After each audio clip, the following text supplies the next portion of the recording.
تاریخ میں آتا ہے کہ سلطان غیاث الدین اپنے وزراء کے ساتھ شکار کی مہم پر تھا۔ اس نے ایک نشانہ باندھا، لیکن شکار سے نشانہ خطا ہوا اور سامنے ایک لکڑہارا نوجوان جو لکڑیاں کاٹ رہا تھا، تیر اسے جا لگا۔ سلطان غیاث الدین اس کے قریب پہنچا تو آخری سانسیں لے رہا تھا اور ساتھ ہی اس نے دم توڑ دیا۔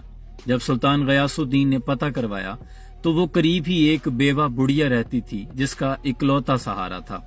سلطان نے اس کی والدہ کو جا کر جب خبر دی تو وہ موقع پر ہی بیٹے کی موت کی خبر سن کر بے ہوش ہو کر زمین پر گر پڑی۔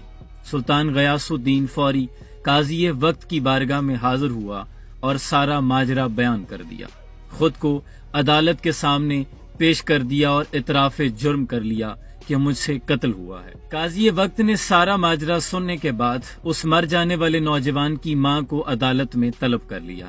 جب ماں عدالت میں آئی تو قاضی نے کہا کہ چونکہ سلطان نے اعتراف جرم کر لیا ہے، اب فیصلہ آپ کے ہاتھ میں ہے۔ میں آپ کو اختیار دیتا ہوں، آپ جو سزا سنائیں گی سلطان کے لیے وہی سزا ہوگی۔ اس پر وہ ماں کہنے لگی کہ ایسا بادشاہ، ایسا سلطان ہمیں پھر کہاں ملے گا جو حاکم وقت ہونے کے باوجود خود کو عدالت کے سپرد کرتا ہے اور خود کو عدالت سے معتبر نہیں جانتا۔ میں اسے معاف کرتی ہوں، آج سے غیاث الدین ہی میرا بیٹا ہوگا۔ قاضی نے بڑھیا کا فیصلہ سننے کے بعد رخ سلطان غیاث الدین کی جانب موڑا اور سرد لہجے میں کہا کہ سلطان، اگر آج آپ نے ذرا سا بھی اپنے سلطان ہونے کا غرور دکھایا ہوتا تو واللہ میں اپنا فیصلہ اس عورت کے سپرد نہ کرتا، آپ کے لیے سخت سزا کا اہتمام میں خود کرتا۔ اور اس پر غیاث الدین نے کیا کہا کہ قاضی صاحب، اگر آج آپ نے بھی ذرا سا میرے سلطان ہونے پر میرے ساتھ ذرا سی بھی رعایت برتی ہوتی تو میں اپنے اس خنجر کے ساتھ آپ کا سر تن سے جدا کر دیتا۔ یہی وہ روایات تھی جس بنا پر مسلمانوں نے 3 براعظموں پر حکومت کی۔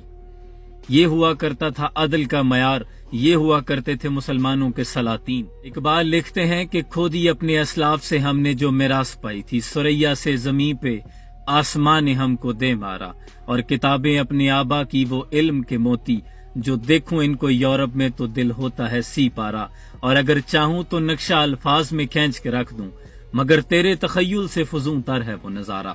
تم سوچ بھی نہیں سکتے کہ کبھی مسلمانوں میں عدل کا معیار یہ تھا کہ ایک مرتبہ حضرت علی کرم اللہ وجہ الکریم نے ایک قاضی کو معزول کر دیا۔ وہ معزول شدہ قاضی ہاتھ باندھے حضرت علی کی بارگاہ میں عرض کرتا ہے کہ مولا میرا گناہ کیا ہے؟ تو اس پر حضرت علی نے کیا فرمایا؟ فرمایا، میں نے سنا ہے کہ تمہاری عدالت میں تمہاری آواز سائل کی آواز سے زیادہ بلند ہو جاتی ہے۔ یہ بھی گوارا نہیں تھا، یہ تھا مسلمانوں کا معیار۔